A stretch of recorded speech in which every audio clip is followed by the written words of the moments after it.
I became Christian when I was around 8 or 9. When I was 13 years old, I realized I had same-sex attraction, and I sincerely, genuinely believed that if I would pursue a gay relationship, God would bless such a relationship. It was around my mid-20s that God began to challenge that conviction. I felt the Holy Spirit say to me, all your views on this subject was based on other people's arguments and other people's faith. Why don't you look into this for yourself and come to your own conclusions?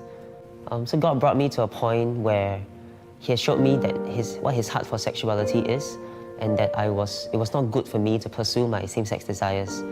And at that point, even though I was convinced that this was true, I didn't know how to walk it out emotionally, because for the past 10 or so years, I was pursuing gay relationships in order to try to meet the loneliness in my heart. And so I began to pray for a mentor. And in 2013, this man, Jason, he said yes to mentoring me without having even met me. Jason came to show me the love of a father. His love was kind, it was patient, he was willing to take time to listen, to really just say things like, I'm proud of you. Jason also helped me to understand things from my father's point of view. I used to be very angry and bitter at my dad. He had to explain that my dad was already doing the best he can. And so I had to learn to release forgiveness, to see things from his point of view. And I'd like to tell you that after my mentor walked with me, everything was fine and dandy, and everything was great. But it wasn't. I was still struggling a lot with loneliness, and I turned to unhealthy ways of coping, drinking, sex, looking for relationships. To me, that was like, if I can't have a relationship, and I can't have love and intimacy, then that was the closest thing that I could get. And so it felt more like a move of desperation. But every time that I would meet someone and had a sexual encounter, it never was satisfying for me. I always felt empty, I felt lousy, I just felt... during sex, there's such a moment of vulnerability, and I think I've always regretted that after I've experienced that moment of vulnerability with this person, this was a person I did not know, this was a person who did not know me, and it just made the emptiness a lot deeper. And I remember just in April 2014, I had another one-night stand. And by that point, I was just in such despair. I don't know what it was, but after that one-night stand, I was just at the end of myself. I just thought to myself, God, you have sent me help along the way. You have showed me so many different things. You have convicted me on your heart for sexuality and for me. And yet I'm still falling into these sexual encounters. Like, what is wrong with me? Why can't I just get my act together? And I just told God, like God, I'm done. I have nothing left. I've tried for 10 something years to do this, and every time I said I wouldn't do it again, I would do it again. So you have to help me. I have nothing left.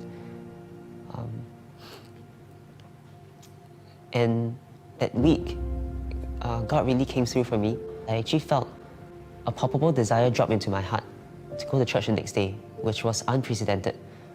So the next day I went to church. I went up to be prayed for until a few weeks later, I realized a number of things began to happen.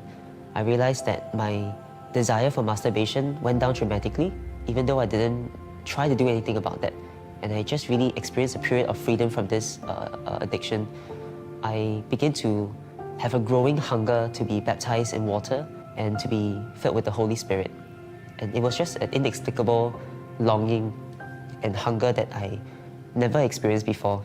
So in the earlier years of my journey, when I still thought that pursuing a gay relationship was the way to go, it was an intense struggle for me. I just thought, oh gosh, does this mean like for the rest of my life I will never experience love? But God began to slowly change my heart and mind towards that. He also showed me that there were same-sex attracted Christians out there who, even though they had gay desires, they are choosing to live a life being obedient to God by not acting on them. And when I saw that, it was such a mind-blowing thing for me. They were very honest about the struggles they face, the loneliness that they're facing, and yet they spoke from a place of peace and conviction when they talk about the life that they have chosen to live. God began to speak to me about the beauty of singleness, and He showed me how singleness is not a place where you're very sad, you're very lonely. And that was important for me because I thought that love and intimacy can only be found in a romantic relationship. But when God showed me that intimacy can also be found with friends, with the church, and with your own family, then it showed me that I don't have to be in a relationship in order to experience intimacy. I had to learn over time that he is a safe place for me. No matter how much I'm struggling, whenever just battling with loneliness and I feel like no one could understand. And I could go to him and he understands and he sits with me in my pain. And I think that was important for me to learn that he is trustworthy. And as long as I trust him, as long as I follow him, he will provide for me along the way and things will fall into place. I don't know what they will look like. My desires may increase, decrease, remain the same until I die and see the Lord. But that's not really my focus, but my focus is on Jesus and on following him in the ways that he's calling me to follow him.